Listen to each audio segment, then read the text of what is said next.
Assalamualaikum warahmatullahi wabarakatuh. Alhamdulillahi rabbil alamin.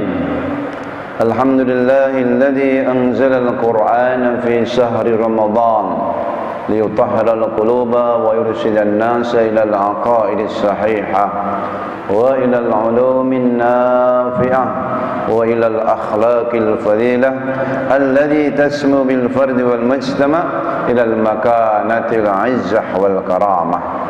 Ashhadu an la ilaha illallah wahdahu la syarika lah wa ashhadu anna Muhammadan 'abduhu wa rasuluh la nabiyya ba'dah.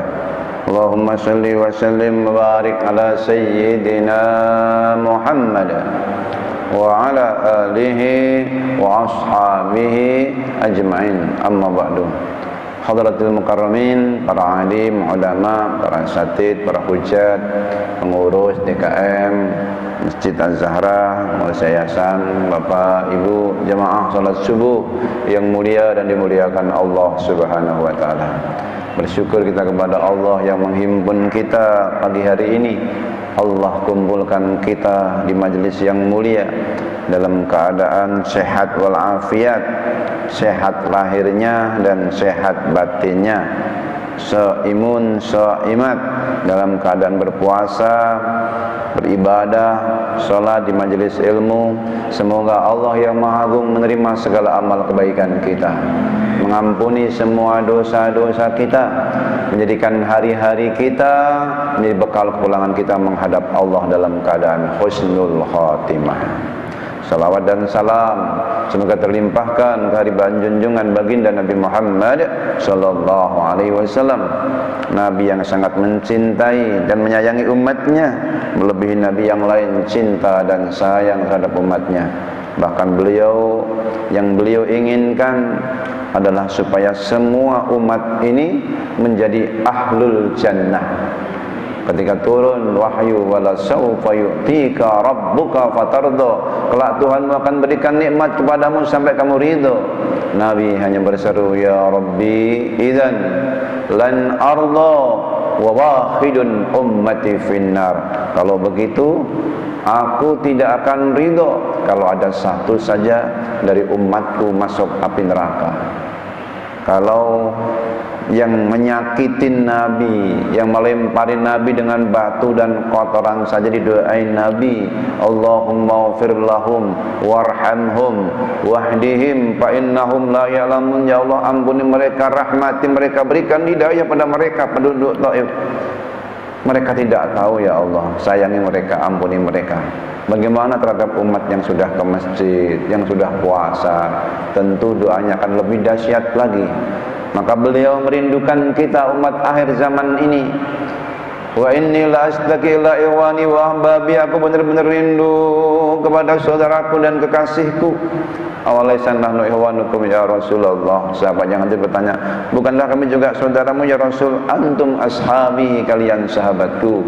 Ihwani ahbabil ladina ya'isuna min ba'di, saudaraku, kekasihku itu mereka yang hidup sepeninggalku. La yarawni walakin yu'minuna bi, mereka tidak melihat aku tapi mereka beriman kepadaku. Aku rindu kepada mereka dan mereka pun merindukan aku. Bapak Ibu, kalau ditanya rindu tidak dengan Rasulullah? Rindu tidak Pak?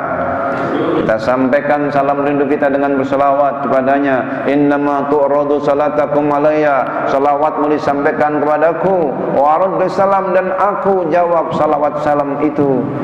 Disampaikan salawat itu, ada malaikat-malaikat khusus yang membawanya. Maka aksarukum akrabukum manzilatan yaumal qiyamah aksarukum salatan.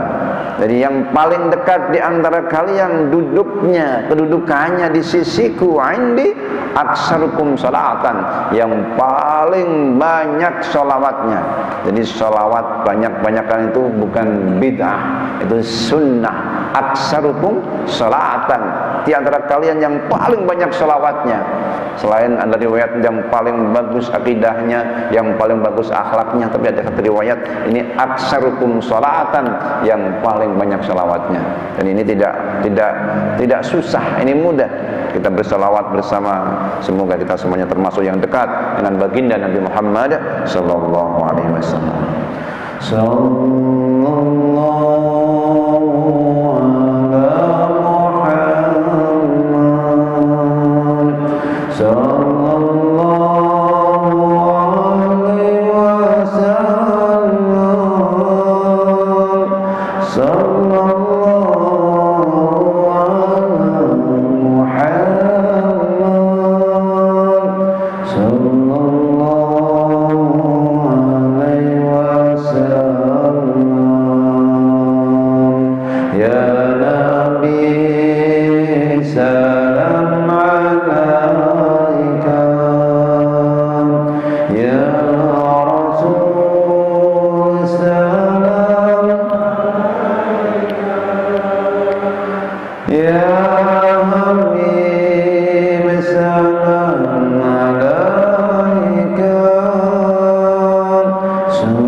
Mengenal hakikat kehidupan ini, maka selayaknya kita berbanyak selawat untuk baginda Nabi Muhammad sallallahu alaihi wasallam. Pun malam ini kita ngumpul, pagi hari ini kita ngumpul semata-mata di antaranya karena hidayah yang disampaikan Allah melalui beliau, kita mendapatkan hidayah sehingga kita semuanya tergolong umatnya. Mudah-mudahan kalau kita semua mendapatkan syafaatnya. Amin ya rabbal alamin. Pagi hari ini kita akan berbincang tentang kewajiban kita terhadap Al-Quran. Ini karena nanti tadi malam itu malam nuzulul Quran, jadi kita pinggirkan sejenak dakwah wasatiyahnya, kita pinggirin sejenak akhirnya. Bagaimana kita lebih akrab sama Al-Quran, bagaimana Ramadan yang sudah melewati separuhnya lebih tahun ini tetap kita nikmati. Karena sebagian orang setelah 10 hari pertama itu kayaknya sudah kurang semangat gitu. Beberapa masjid sudah semakin ada kemajuan, shopnya itu semakin maju. Di sini sama atau beda? Sama ya kan? Nah, ini yang tersisa ini jangan ikut-ikutan. Insya Allah istiqomah sampai akhir Ramadan, bahkan pasca Ramadan. Karena dulu sebulan 2 bulan sebelumnya kita berdoa, Allahumma barik lana fi Rajab wa Sya'ban wa balighna Ramadan ya Allah. Berkahi kami di bulan Sya'ban, berkahi kami di bulan Rajab, sampaikan kami pada bulan Ramadan. Kita pengen ketemu bulan Ramadan, bahkan jauh sebelumnya, akhir Ramadan tahun lalu. Ya Allah, sampaikan kami pada Ramadan tahun berikutnya. Kalau sudah sampai mau ngapain itu istilahnya. Sudah ketemu baru 3 hari bosan, baru 10 hari bosan. Kan kita pengen dapat rahmah itu, awaluhu rahmah, awsatuhu maghfirah, akhiruhu itku minan nar. Itu hadis menurut penelitian Profesor Dr. Ali Mustafa Yaqub almarhum farallah wa nafa'ani ulumi. Rupanya itu hadis dhaif. Lalu yang sahih dalam hadis riwayat Imam Tirmidzi Riwayatkan, ya baghiyal khair absir, wahai pencari kebaikan, berbahagialah, halum, ayo semangat. Siamnya, tilawahnya, sedekahnya, tarawihnya, semangat. Wa ya baghiyas syarr aksir, pencari keburukan, berhentilah. Fa inna lillahi taqa, Allah memiliki hamba-hamba yang dibebaskan setiap hari, kullal lail, setiap malam, dan itu kullah, sepanjang bulan, minal awal ilal akhir, dari awal sampai akhir. Rahmah maghfirah itu minan nar, itu dari awal sampai akhir, bukan hanya awalnya rahmatnya, bukan hanya pertengahannya maghfirahnya, bukan hanya akhirnya itu minan nar, dari awal penuh dengan itu. Jadi jangan cari rahmat di depannya doang, dari awal hingga akhir. Makanya kalau kita kembali pada Al-Quran, isyarat rahmat maghfirah dan itu minan nar itu ada sepanjang tahun, walaupun nggak sedahsyat bulan Ramadan.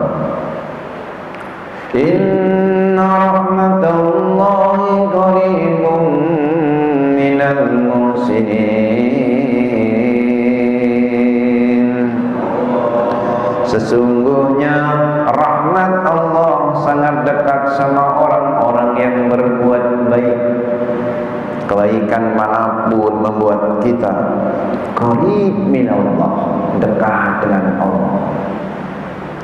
Kalau kita membahas kata bahasa Arabnya dalam ayat ini, inna rahmatallah qaribun minal muhsinin, ini enggak nyambung. Apakah ada yang salah firman Allah? Kenapa rahmah kok qaribun? Rahmah itu muannas, seharusnya qaribah. Rahmah qaribah. Ini kan rahmah qaribun, muannas sama mudzakkar, enggak nyambung ini. Firman Allah enggak mungkin salah. Lalu maka para ulama menggali, oh rupanya istilah qaribun di sini bukan saja qaribun minar rahmah, tapi qaribun minallah. Orang yang berbuat baik itu qaribun minallah, dekat dengan Allah. Maka ketika seorang hamba bertanya kepada Nabi, apakah Allah itu jauh atau dekat sehingga saya menyeru dengan suara keras atau cukup pelan-pelan? Wa idza salaka ibadi anni fa inni qarib ujibu da'watad da'i idza da'ani falyastajibuni wal yu'minu bi la'allahum yarshudun. Apabila hambaku bertanya kepadamu tentang diriku, katakanlah inni qarib, sesungguhnya aku sangat dekat. Dan saum, tilawah, salat, semua kebaikan mengantarkan kita. Dari bulan Ramadan yang paling dominan saum, salat, sedekah, tilawah, itu paling membuat kita dekat. Bagaimana dari subuh sampai maghrib kita bermuraqabah, merasa diawasi oleh Allah, bermuqarabah, mendekatkan diri kepada Allah, ngikutin perintah Allah dari subuh sampai maghrib, nggak putus. Dengan kita menahan, tidak makan, tidak minum, dan yang segala yang membatalkan, ini bukan waktu yang pendek. Maka perintah puasa itu bukan di awal-awal Islam, tapi paruh belakangan. Nabi Muhammad SAW periode Mekah nggak ada puasa Ramadan, karena ayat perintah puasa itu turun setelah beliau hijrah, 2 tahun setelah hijrah. Praktis Nabi puasa 9 kali, 9 Ramadan, yang 8 kali 29, yang sekali 30. Saum mengantarkan kita untuk qarib, wa inni qarib wa nahnu aqrabu ilaihi minkum walakin la tubsirun. Dan dekat daripada orang mandimu, tapi kalian tidak memperhatikan. Dan tilawah, apalagi tilawah ini yang membuat kita dekat sama Allah, kebaikannya bukan per surat, bukan sekali khatam, bukan per ayat, bukan per kalimat, bukan per kata, tapi per huruf. Per huruf, bayangin aja, setiap hurufnya menambah kebaikan, membuat kita dekat dengan Allah Subhanahu wa ta'ala. Jangan sampai nggak khatam ini bulan Ramadan. Ada hak pertama, itu haknya Quran itu adalah untuk kita tilawahi, jadi bertilawah. Nabi sendiri diutus untuk membacakan Al-Quran, diantaranya wa an atlu al-Quran faman ihtada fa innama yahtadi li nafsihi wa man dhalla fa qul innama ana minal muhadirin. Dan supaya aku bacakan Al-Quran, ada tilawah, ada ikra. Kalau orang ayat ikra, bacalah. Apa bedanya? Kalau ikra, apa saja yang dibaca. Maka ketika diperintahkan kepada Kanjeng Nabi, ikra bismi rabbikal ladzi khalaq, bacalah dengan nama Tuhanmu yang menciptakan. Ma ana biqari'in, aku tidak bisa membaca. Apa yang harus aku baca? Itu tidak harus lembaran-lembaran, membaca keadaan, membaca suasana, membaca umat, membaca bagaimana dunia dalam kegelapan saat itu. Nah, tapi kalau tilawah jelas wa an atluwal Quran, supaya aku membacakan Al-Quran. Utlu ma uhiya ilaika minal kitabi wa aqimis shalah innas salata tanha 'anil fahsya'i wal munkar. Bacalah Al-Quran yang diwahyukan kepadamu, Alkitab yang diwahyukan kepadamu. Jadi membaca tilawah adalah membaca ayat suci. Maka ada musabaqah tilawatil Quran, membaca ayat suci. Seberapa banyak? Sekurang-kurangnya minimal, karena Rasulullah itu tiap tahun dibacain Jibril sekali, tapi sebelum beliau wafat dibacain 2 kali. Imam Hanafi berpendapat minimal kita khatam Quran setahun 2 kali minimal. Kalau Ramadan ini 1 hari 1 juz, insya Allah 30 hari khatam. Nanti minimal di luar Ramadan pernah khatam sekali yang dibaca sendiri. Ini kadang-kadang khatam sekali tapi bacanya kan bareng-bareng. Ini sendiri minimal. Maka pertama kita harus mau untuk menghatamkan Al-Quran. Ini Ramadan ini sekali minimal. Ini kalau 2 kali. Di luar Ramadan, kalau di Ramadan kan kita bisa sehari sejuz. Di luar Ramadan kadang-kadang berat, kadang-kadang nggak istiqomah.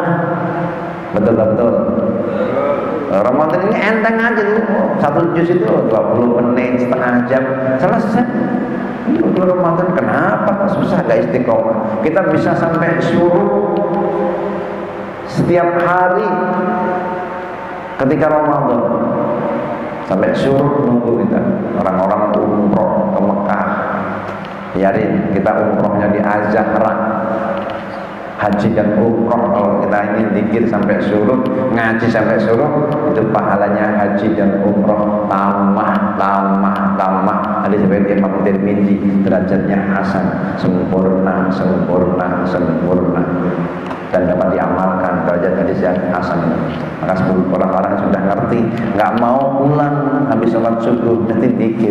Dan itu kebiasaan baginda Nabi Muhammad Sallallahu Alaihi Wasallam. Walaupun di sini sambil ngantuk-ngantuk, itu boleh nggak Ustaz? Boleh. Kalau nyender boleh. Namanya jider, ngaji sambil nyender. Lama-lama ngantuk boleh, namanya jitu.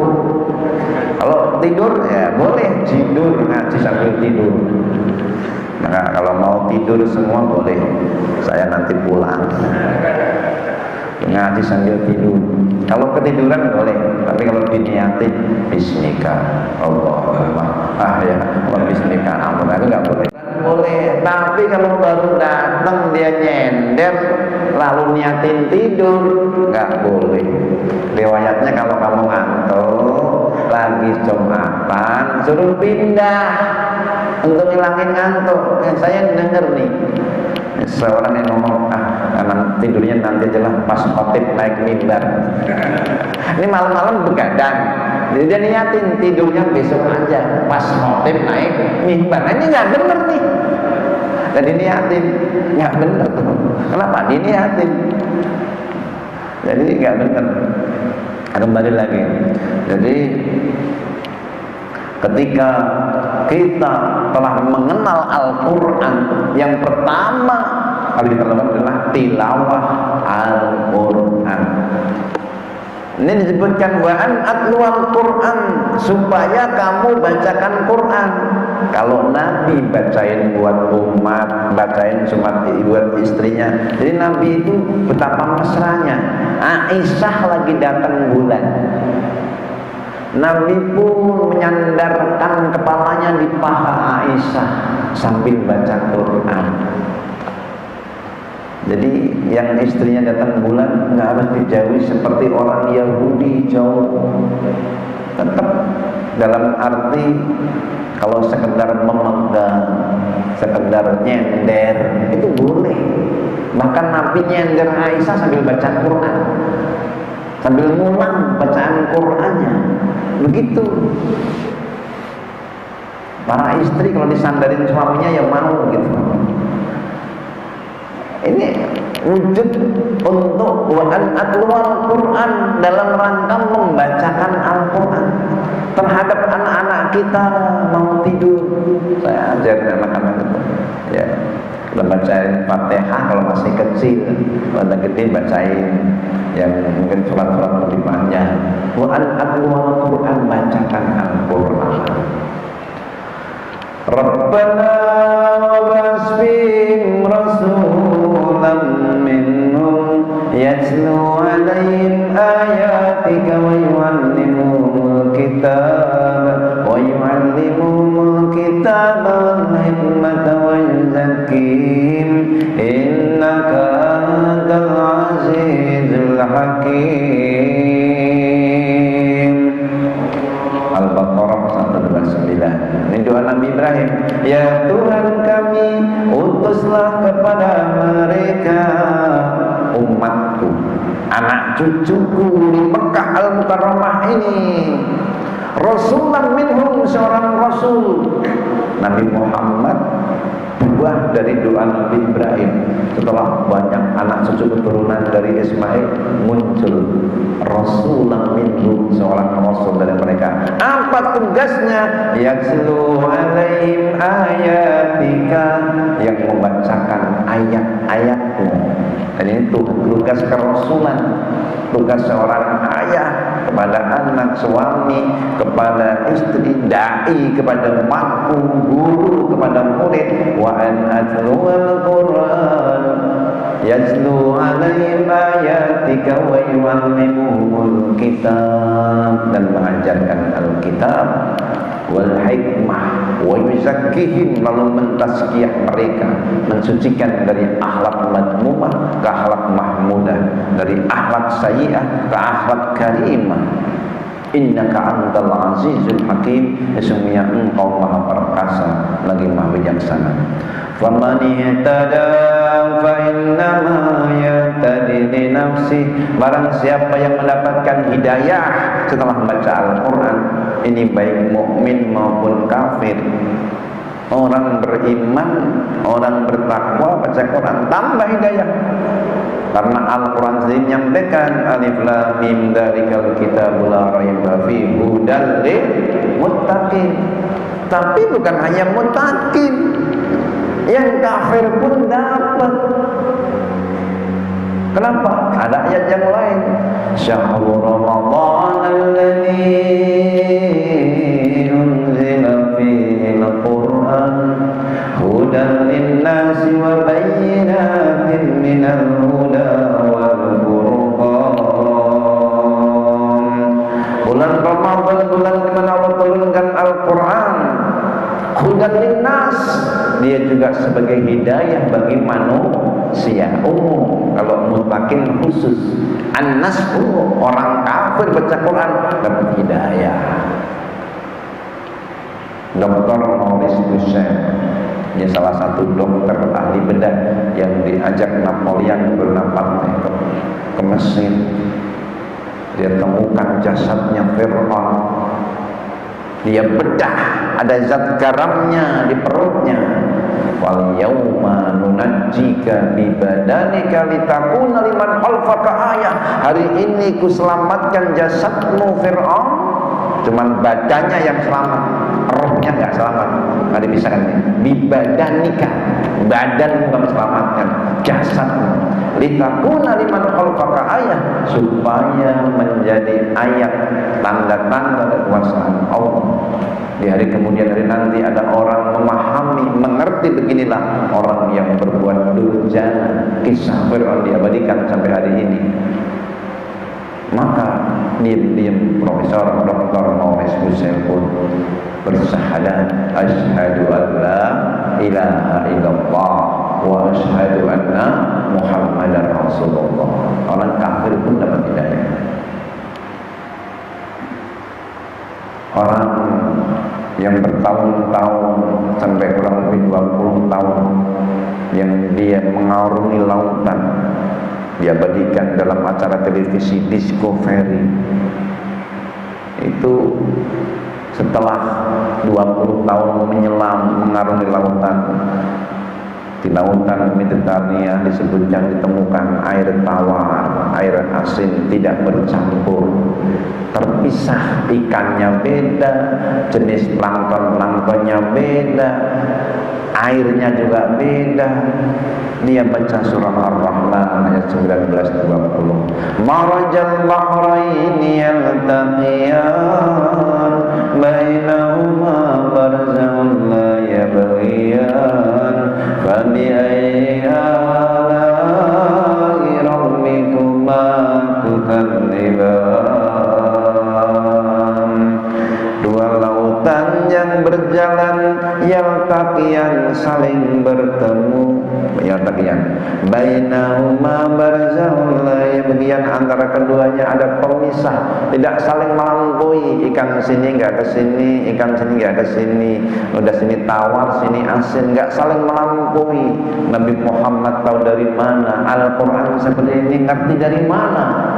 Maka dia pun bersyahadat, asyhadu an la ilaha illallah wa asyhadu anna Muhammadar Rasulullah wa an aqwa, bacalah Al-Quran. Wah, baca itu memang bisa paham, bisa nggak paham.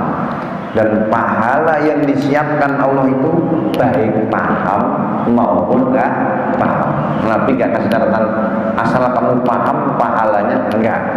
Pokoknya man qara al-Quran, siapa yang membaca Al-Quran, likulli karfin hasanatun, setiap satu huruf satu kebaikan. La aqulu alif lam mim harfun, aku tidak mengatakan alif lam mim satu huruf. Alif harfun, lam harfun, mim harfun, wa likulli hasanatin bi asri amsalihha, setiap kebaikan dilipat gandakan 10 kali lipat. Satu huruf itu sudah 10 kebaikan. Kalau sekali hatam jutaan, ratusan juta kita mendapatkan kebaikan. Di bulan Ramadan dikalikan 70, Masya Allah. Siapa yang mendapatkan hidayah, fa innama yahtadi li nafsi, maka hidayah itu kebaikannya kembali kepada dirinya. Wa man dhalla, siapa yang tersesat, wa qul innama ana minal mundirin, katakanlah aku ini hanya memberikan peringatan. Oleh karena itu dalam mengarungi kehidupan ini kata Allah, wa qulil hamdulillah, bacalah, perbanyak mengucapkan alhamdulillah. perbanyak syukur. Sayurikum ayati fata'rifuna, Allah akan tunjukkan ayat-ayatnya, baik fil afaq, di segala penjuru, wa fi anfusikum, pada dirimu. Fata'rifuna, nanti kamu akan mengerti tentang ayat-ayatnya, akan paham. Puasa melatih kita membaca ayat-ayat itu sepanjang hari, sepanjang malam. Kita melihat ketika tumbuh-tumbuhan itu tumbuh dari kecil menjadi besar. Kalau kita lihat kadang-kadang tahu-tahu gede, tahu-tahu berbuah. Afara'aytum ma tahruthun antum tazra'unahu am nahnu zari'un. Apa kamu gak perhatikan pohon-pohon yang kamu tanam lalu berbuah, makanan yang kamu makan, timunnya, timun surinya, melonnya. Bapak pernah makan beras? Nggak pernah. Nasi, nasinya itu kamu yang menumbuhkan atau Allah yang menumbuhkan? Kita yang mengatakan Allah. Jadi ngelihat beras itu, ini ayat-ayat Allah. Afara'aytumul ma'alladzi tashrabun, apa kamu nggak perhatikan air yang kamu minum? Tadi yakin, tadi sahur kita minum semua. Antum anzaltumuhu minal muzni am nahnul munzilun, itu kamu yang menurunkan dari langit atau Allah yang menurunkan? Kita hanya mengatakan Allah. Afara'aytumun nara allati turun, apa kamu nggak perhatikan api yang kamu nyalakan? Itu kayunya, gasnya, minyaknya. Antum ansyatum syajarata am nahnul munsyi'un, bahan bakarnya kamu yang nyiapin atau Allah? Kita mengatakan Allah. Nah, di situ kita jadi selalu dekat dengan Allah. Rupanya semua ini disiapin sama Allah. Wa qulil hamdulillah, ucapkan alhamdulillah. Sayurikum ayatihi fata'rifunaha wa ma rabbuka bighafilin amma ta'malun. Sekali-kali Tuhanmu tidak pernah lalai apa yang kalian kerjakan. Ngaji kita di pagi hari ini, sholat subuh kita, zikir kita, itu sampai yang kecil-kecil itu dihitung sama Allah. Wa ma Allahu bighafilin amma ta'malun wa ma rabbuka bighafilin amma ta'malun wa may ya'mal mithqala dzarratin khairan yarah. Walaupun cuma sebesar darah, sambil duduk kita zikir, sambil duduk kita salawat, kita ingat Allah. Wa may ya'mal mithqala dzarratin syarran yarah, pun yang jelek-jelek sekecil apapun ada hitungannya. Kita akan melihat balasannya di hari kiamat nanti. Tetapi yang sudah diampuni oleh Allah, maka itu ditutup. Semoga keburukan-keburukan kita diampuni oleh Allah. Maka doa yang paling disenengin hamba, zikir yang paling disenengin Allah di bulan Ramadan ini adalah asyhadu an la ilaha illallah, astaghfirullah, as'alukal jannata wa a'udzu bika minan nar. Aku bersaksi bahwa tiada Tuhan selain Allah. Astaghfirullah, aku mohon ampun kepada Allah. As'alukal jannah, aku mohon kepadamu surga. Wa a'udzu bika minan nar, aku mohon berlindung kepadamu dari api neraka. Jadi kita bersaksi bahwa tiada Tuhan selain Allah. Dan kalau dijelaskan, la wujuda illallah, la ma'budu illallah, la ta'ata illa billah, maka tiadalah kita berbuat, tidak ada kebaikan-kebaikan kita yang terwujud illallah, kecuali itu atas pertolongan Allah. Yang lain itu cuman diwujudkan. Yang wujud yang hakiki adalah Allah. Tiada Tuhan selain Allah. Tiada yang ngasih rezeki kecuali Allah. Jadi teruslah kamu taqarrub. Inni qarib, aku sangat dekat kata Allah. Maka qarib di sini kalau dalam tafsir Imam Nawawi, dalam tafsir Marahul Labid li Kasfil Qur'anil Majid, qaribun bi ilmihi, qaribun li ijabati doa. Ilmunya meliputi semua, mengijabah doa hamba-hambanya. Kita perbanyak doa di bulan Ramadan. Semoga Allah rahmati kita semuanya. Amin ya rabbal alamin. Ini baru satu. Nanti kita akan bahas 7 kewajiban kita terhadap Al-Quran. Ada yang menyebutnya 8 kewajiban, 9 kewajiban, 10 kewajiban. Saya ambil yang 7 aja. 7 itu istimewa. Dalam sepekan ada 7 hari. Anggota sujud ada 7. Al-Fatihah berapa ayat? 7 ayat. Kalau orang tawaf keliling Ka'bah berapa kali? 7 kali. Sa'inya 7 kali antara Safa Marwah. Orang pusing berapa keliling? 7 keliling. Obatnya bintang 7. Saya juga kebetulan anak yang ke-7. Istri saya 7 bersaudara.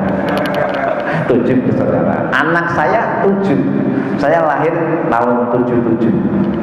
Makanya ini bukan kebetulan, ini memang ya angka 7 itu angka kesempurnaan. Nah, kalau udah 7 itu udah sempurna. Baik, sampai di sini berikutnya buat tanya jawab nih, tanya jawab. Ini baru tilawahnya, nanti ada 7. Saya bilang ini baru tilawahnya, kita mulai dari tilawahnya.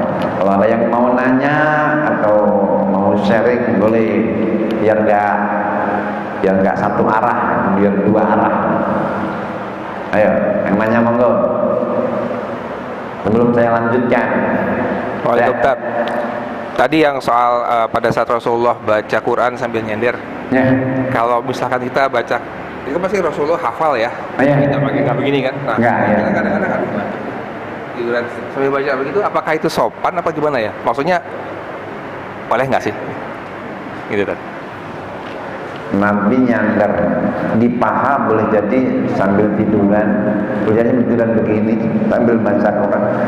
Karena hari-hari Nabi itu ya biasanya dikir terus nggak putusnya, nyandar ke istrinya juga sambil. Kalau gini apa sopan? Ya sopan saja, sama nyandar sama istri, nyandar sama tembok itu nggak beda. Apa sopan saja. Saya di pangkuannya sambil hafalan, di pangkuan istri sambil bermanja-manja. A'udzu billahi minasyaitonir rajim. Bismillahirrahmanirrahim. Bayangin lagi paha istri, lagi datang bulan. Tabarakalladzii biyadihi al-mulku wa huwa 'alaa kulli syai'in qadir. Alladzi khalaqal mauta wal hayata liyabluwakum ayyukum ahsanu amala huwal azizul ghafur. Lalu istrinya sambil usap-usap kepala sambil nyisirin. Mantap, itu luar biasa. Pas sopan aja.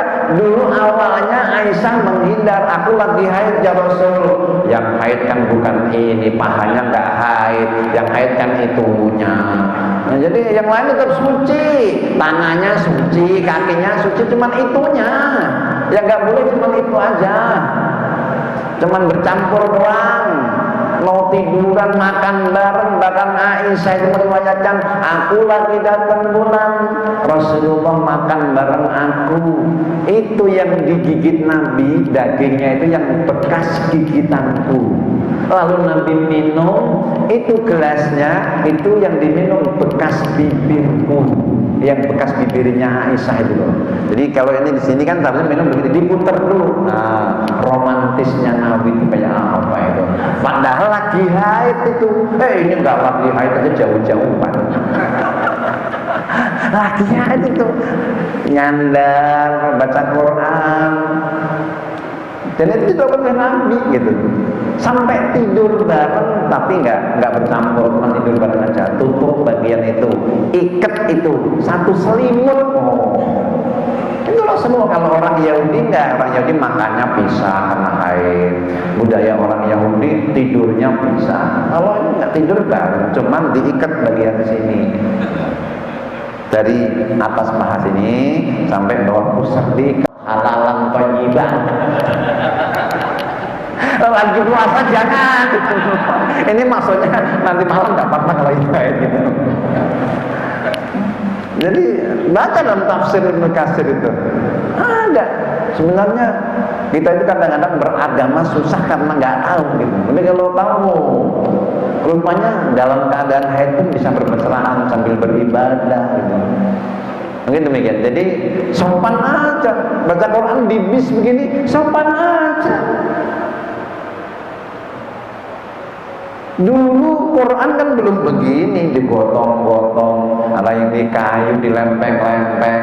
Cuman dalam kondisi normal, sunnahnya menghadap kiblat, bersila. Ya sambil duduk biasa juga ada apa-apa, sambil tiduran boleh. Sambil duduk itu sholat sunat boleh. Kan bisa berdiri, ya bisa berdiri rukun itu kalau sholat wajib. Kita misalnya tarawih, bacaannya panjang sejuz, kita berdiri capek, ya Allahu Akbar, boleh. Cuman kalau sholat sambil duduk, pahalanya cuma separuh. Jadi kalau teman-teman dibagi, sama 100, ini dapat 50, kok cuma 50? Nah, sambil duduk. Nanti bagi-bagi pahala kan ketahuan itu. Boleh sambil duduk. Di umur tua Nabi sholatnya sambil duduk. Nanti kalau mau rukuk baru berdiri. Allahu Akbar. Boleh. Sholat sunat. Tapi kalau sholat wajib itu rukun berdiri. Kalau bisa berdiri jangan langsung duduk. Kadang-kadang salah nih. Dia memang nggak bisa rukuk sujud sempurna, tapi dia langsung duduk. Padahal bisa berdiri, nggak sah. Ini masih kuat berdiri. Nah rukuknya nggak bisa, baru duduk. Nanti rukuknya begini. Jadi selama yang rukun bisa jalankan, jalani. Kalau nggak bisa baru itu yang sholat wajib. Tapi kalau sholat sunnah boleh, sehat pun boleh duduk. Saya kalau pengen cepet hatam, saya sholatnya begini. Nih, ada gitunya kan? Nah, saya taruh sini nih. Sambil baca, kita bisa baca. Terus sambil sholat 1 rakaat bisa halaman ini. 1 rakaat. Tuh, terus saja nyambung sambil sholat, sambil tilawah. Iya. Kalau Imam Syafi'i, Imam Bukhari sudah hafal 30 juz dari umur 7 tahun.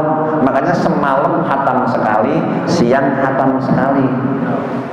Tiap Ramadan itu begitu, itu Imam Syafi'i, Imam Bukhari. Kalau Imam Az-Zahra, saya nggak tahu itu. Kalau Imam Syafi'i ya beda lah kelasnya. Anak saya jadi yang habis ngambil sanad itu katanya udah hatamnya berapa hari sekali, tiap hari hatam tuh habis ngambil sanad tuh dari jam 4 sampai jam 1 siang. Saya telepon di Kalimantan tuh dia bilang tiap hari hatam tuh bisa. Itu yang sudah ambil sanad dia langsung, jadi seharian dia sambil berdiri spray gitu, sambil ngapal Quran, sambil nyapu, sambil baca dia ada. Itu Al-Quran sudah di sini. Kalau kita kan masih di sini. Makanya ya kalau yang sudah hafal itu minimal di luar Ramadan ya 5 juz, 10 juz yang sudah hafal ya. Kalau enggak ya hilang. Tapi kalau yang belum ya kita minimal sejuz ya, itu udah luar biasa. Yang di luar Ramadan itu udah bagus. Sehari sejuz itu udah standar. Sehari sejuz itu standar.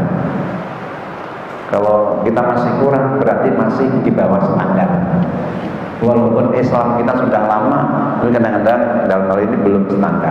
Tapi ada menurut Imam Hanafi tadi yang minimal setahun hatam 2 kali. Jadi boleh sambil begini, boleh. Sambil nyandar istri boleh. Itu bukan gak sopan, itu bagian dari kebaikan. Wa an atluwal Quran dan supaya aku membacakan Al-Quran. Cara membacakan Al-Quran pada istri diantaranya. Di sini ini ada hukum-hukum, ada tauhidnya. Makanya kalau belum paham ini yang kedua ini nanti ada yang namanya terjemah. Setelah tilawah ada terjemah. Terjemah Al-Quran ini juga harus kita programkan, minimal pernah hatam terjemah Al-Quran. Saya mencanangkan ini dari SMA dulu. Kalau SMA baca dari depan ke belakang, jadi baca ayatnya, ada yang nggak paham kita baca terjemahnya. Nah, itu minimal pernah sekali kita hatam terjemah Al-Quran dari awal hingga akhir. Jadi bukan hanya tilawah, syarhul lughah ila lughah akhar, memindahkan bahasa ke bahasa yang lain. Nah, tapi baca terjemah Al-Quran memang beda dengan baca Al-Quran. Kalau baca Al-Quran berpahala setiap hurufnya, kalau terjemah itu ya kita mengertilah setiap kalimat-kalimatnya, diusang bisa ngerti. Tuh, langkah berikutnya nanti setelah tilawah ada yang namanya terjemah. Jadi sopan gak apa-apa. Ya memang ada adab-adabnya yang terbaik, sambil duduk menghadap kiblat wudu dulu. Ini suatu saat misalnya kita kok malas wudu, jangan tinggalkan tilawahnya, tetap boleh. Cuman beda pahalanya. Kalau nggak wudu itu ya satu huruf satu kebaikan. Lipat gandanya beda. Maka penting, karena memang Allah kasih syarat langsung, la yamassu illal mutahharun, tidak boleh menyentuhnya kecuali yang disucikan. Satu, yang suci cuma malaikat. Maksudnya ini yang di Lauhul Mahfuz, yang menyentuh hanya malah malaikat yang disucikan. Setan-setan nggak bisa nyentuh. Dua, ini kalau dalam praktek di dunia ini orang kafir nggak boleh nyentuh. Jadi orang mukmin semua suci, karena orang kafir, orang musyrik najis. Lalu yang ketiga, ini mukmin pun kalau belum wudu nggak boleh nyentuh, harus dalam keadaan suci. Nah, ini yang ketiga, ini yang sering dipakai. Maka kalau lagi habis berhubungan, lagi datang bulan, itu nggak boleh nyentuh Quran. Tetapi sebagian yang lain itu yang Quran asli mushaf, yang terjemah masih boleh. Nah, ini udah beda lagi. Yang Quran geget nih, aplikasi masih boleh. Jadi di situ sesungguhnya banyak pemahaman. Nah, kita ambil dalam kondisi normal walaupun belum punya wudu tetap boleh. Cuman utamanya untuk afdaliyat berwudu terlebih dahulu sebelum baca Quran. Jadi itu afdaliyat. Karena para sahabat itu kan Quran mushafnya belum begini, kecuali di masa Abu Bakar itu sudah mulai mengumpulkan. Tapi mushafnya ini yang sudah terkumpul itu di zaman Umar sudah mengumpulkan, lalu di zaman Utsman jadikan satu pedoman, yang itu mushaf Utsmani. Karena hal itu banyak bacaan-bacaan yang berbeda-berbeda, kemudian sampai terjadi pertikaian gara-gara baca Quran, yang benar saya, akhirnya itu disepakati bacaan itu ya yang mushaf Utsmani itu. Tetapi yang lain tetap boleh bagi yang belajar qiraah, yang sudah hafal 30 juz, belajar qiraah sab'ah. Jadi nggak harus wadduha, boleh wadduhe walaili idza saji ma wadda'aka rabbuka wa ma qali. Boleh yang sudah belajar khusus. Tapi kalau belum jangan. Itu ada dan ada syarat-syaratnya, tentu pakai guru. Nah, baik, sampai di sini dulu. Jadi boleh kita sambil nyandar istri baca Quran pakai mushaf, boleh. Yang haid kan itunya, yang lain nggak haid ya. Mudah-mudahan dapat dipahami ya. Ada lagi?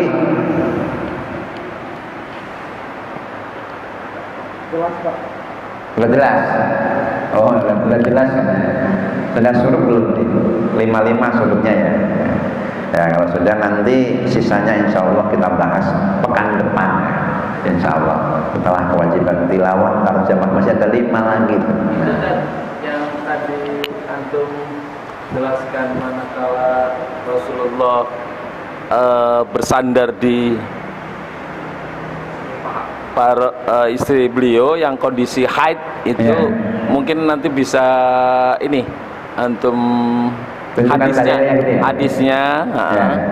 Tapi saya mencoba memahami dari peristiwa itu sifatnya kasuistik kan gitu ya. Artinya bagi kita memahami bahwa tadi yang antum contohkan bahwa kalau masyarakat Yahudi kan malah menjauhi, kita tidak gitu. Tetapi kan ada adab juga ketika yaitu tidak boleh berhubungan karena di sana haram hukumnya. Jadi kita memahaminya, kok baca Al-Quran dekat dengan istri yang sedang haid itu sifatnya kasuistik, dan ternyata kalau kita pahami ya ada unsur edukasinya kan, berarti istri yang sedang haid itu tetap berhubungan baik, tapi hal-hal yang sifat diharamkan jangan kan gitu.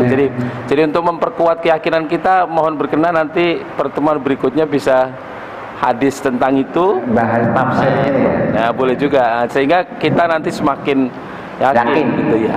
Ya, barangkali gitu Ustaz. Terima kasih. Itu saya bahas khusus. Jadi satu pertemuan dengan mahasiswa itu kemarin bahas itu khusus. Jadi i'tizalun nisa fil mahid, ada ayat yaitu menjauhi perempuan ketika haid. Nah, kita bahas khusus itu 2 jam 2 SKS. Itu saya bahas khusus di kampus. Memang saya kan membahas studi teks tafsir tentang itu. Jadi saya nggak ragu lagi, itu ada hadisnya dan saya sampaikan gitu. Bagaimana nanti insya Allah disampaikan khusus nanti. Ini karena kayaknya kurang yakin. Kayaknya kurang yakin. Ya, maksudnya biar jelas batas-batasnya itu, mana yang boleh, mana yang enggak boleh. Ini kalau yang bahas sudah nikah biasa. Kalau yang bahas mahasiswi yang belum nikah itu malu-malu sampai nunduk-nunduk gitu. Ya karena kalau yang sudah nikah mah jelas biasa gitu. Tapi yang belum nikah itu biasanya malu-malu banget. Nah, tapi memang ini pernah saya bahas khusus. Nanti insya Allah hadisnya kita tunjukin. I'tizalun nisa fil mahid. Kalau perlu makalahnya tunjukin, kasih makalahnya sekalian biar yakin. Semoga Allah rahmati kita semuanya, Allah sayang kita semuanya. Marilah kita berdoa dan munajat. A'udzubillahi minasyaitonir rajim.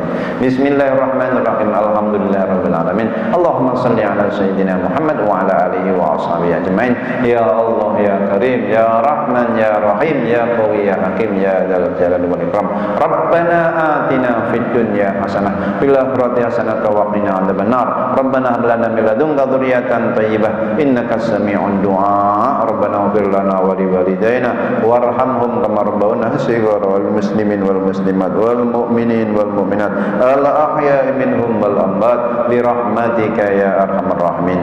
Subhana rabbika rabbil izzati amma yasifun wa salamun alal mursalin walhamdulillahi rabbil alamin. Wassalamualaikum warahmatullahi wabarakatuh.